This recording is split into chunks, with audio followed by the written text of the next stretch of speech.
Hey, good evening, everybody. I'm Shon Gables inside our Atlanta News First studio in the heart of Atlanta. It is January the 1st, 2025.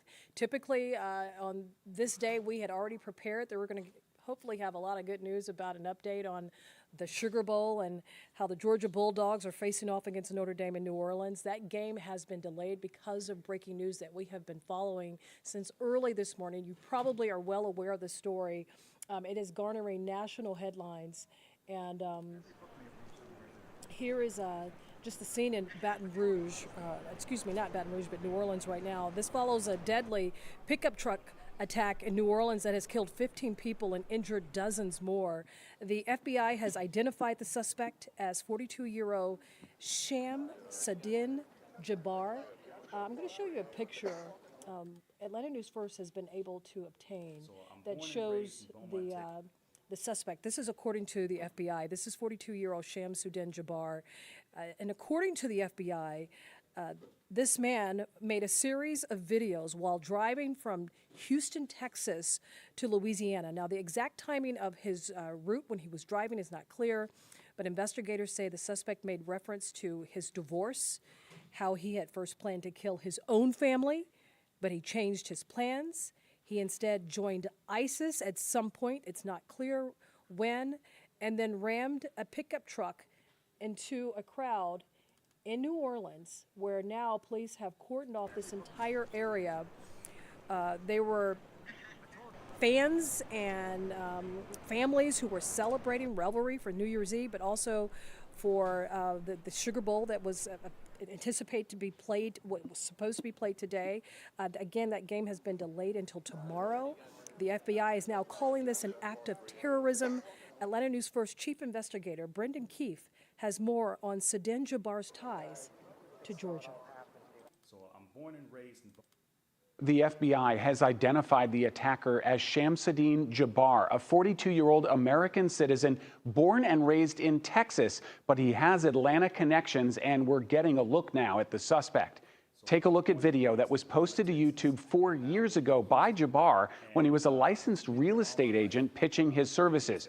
YouTube took this video down this afternoon, saying the channel violated its community standards. Georgia State University confirms Jabbar attended GSU from 2015 to 2017, and he graduated with a degree in computer information systems.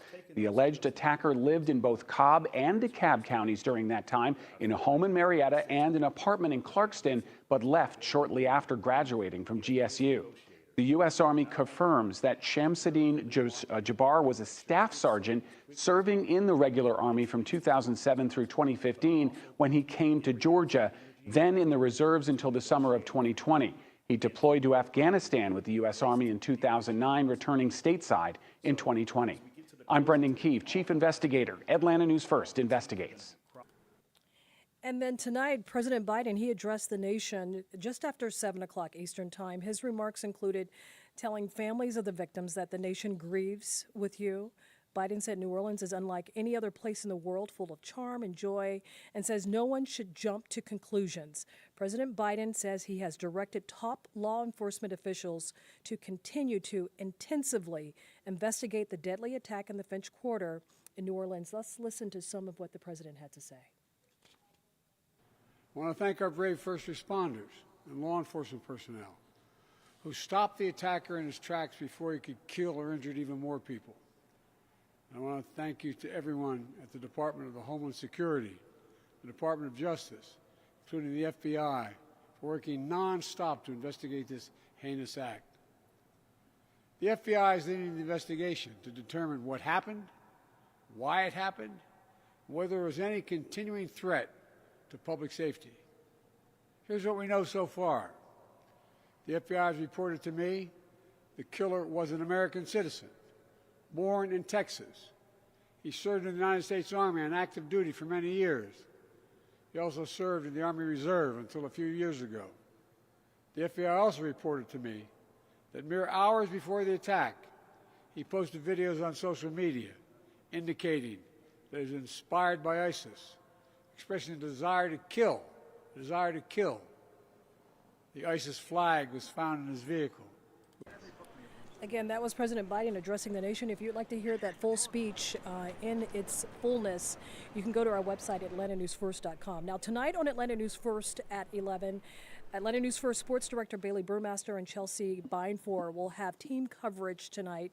Chelsea is in Athens right now getting reaction on UGA's campus, and Bailey is in New Orleans, where security has been ramped up for tomorrow's bowl game that is expected to happen under intense security.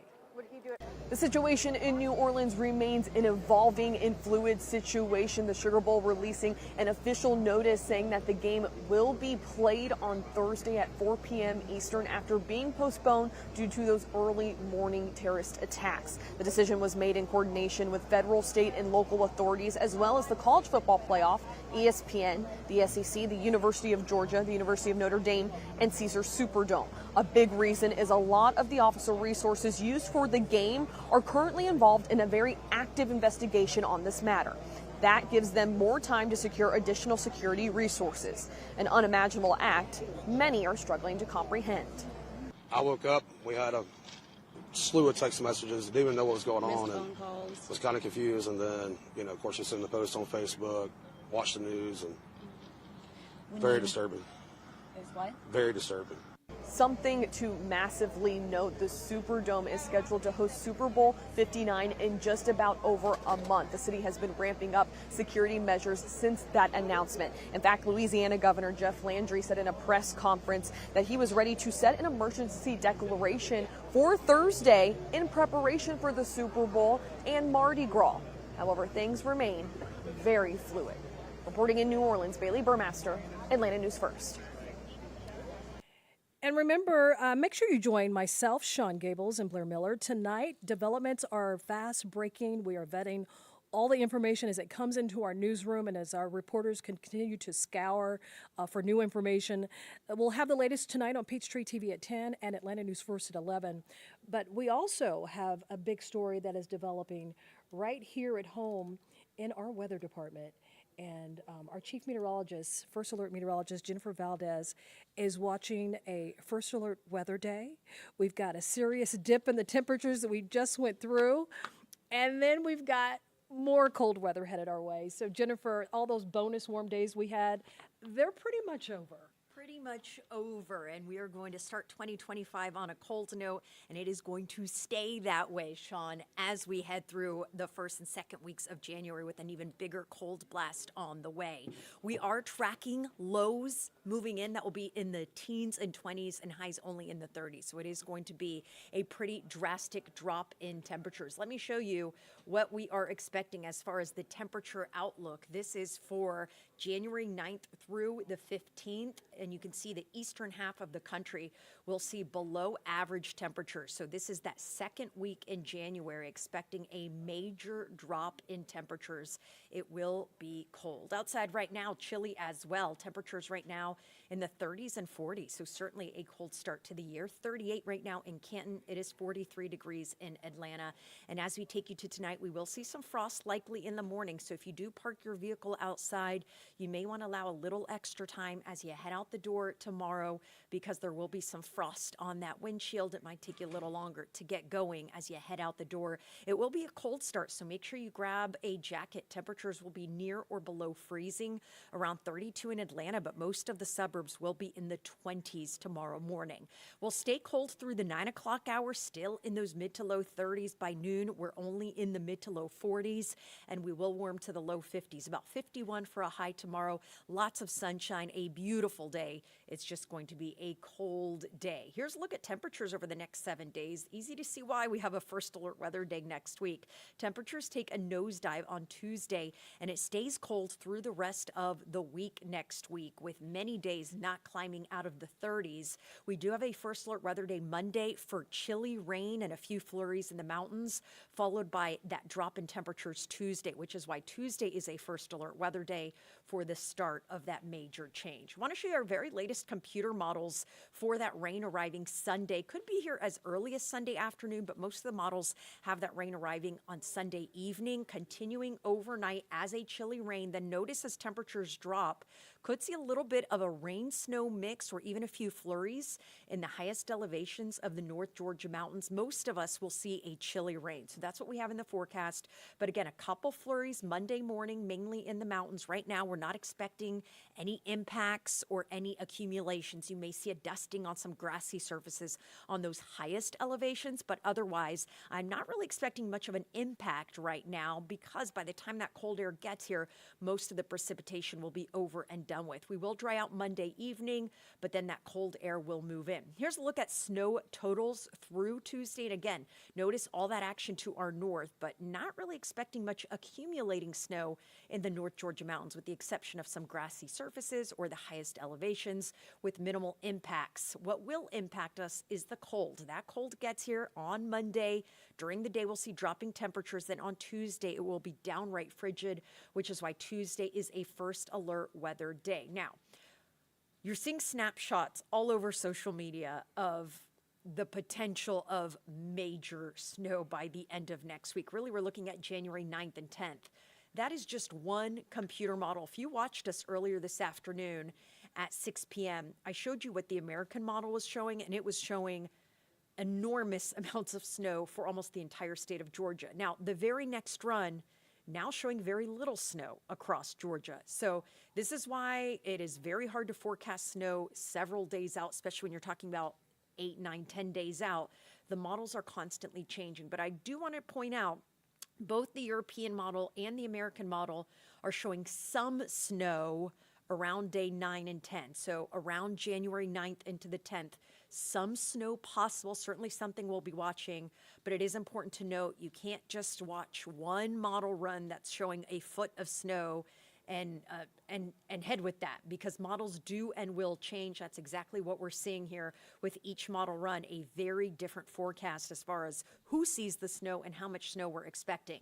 The European model right now has any snow we do see north of I-20, mainly in the mountains and the northern suburbs, and it has very little in the way of accumulating snow. The American model, this particular run, also little snow, but it does have snow for the metro area, so certainly something we'll be watching. If you want to see the full 10-day forecast, download the free First Alert Weather app. We have the 10-day forecast on there. So if you want to see days 8, 9, and 10, make sure you download the First Alert Weather app. You can also see the hour-by-hour forecast for your location. And as new model data comes in, we do push alerts directly to your phone. So it's a great tool to have, especially because we do have the possibility of wintry weather or even snow in the forecast just beyond the 7-day forecast. Here's a look at the 7-day forecast. Lots of sunshine, stays chilly. Low 50s Thursday, Friday, cooler on Saturday with highs in the 40s. Sunday, we'll see those rain chances increasing late Sunday into Monday. Monday is a first alert weather day for the possibility of some snow in the mountains, a cold rain in the metro and most of North Georgia. It will be wet for Monday morning's commute. Then on Tuesday, a first alert weather day for the start of that big drop in temperatures, a high of only 40 on Tuesday. On Wednesday, a high only in the 30s, so it will be downright frigid. Make sure you download that First Alert Weather app and stay with the First Alert Weather team. We'll continue to update you with all the changes in that ever-changing 7 to 10-day forecast.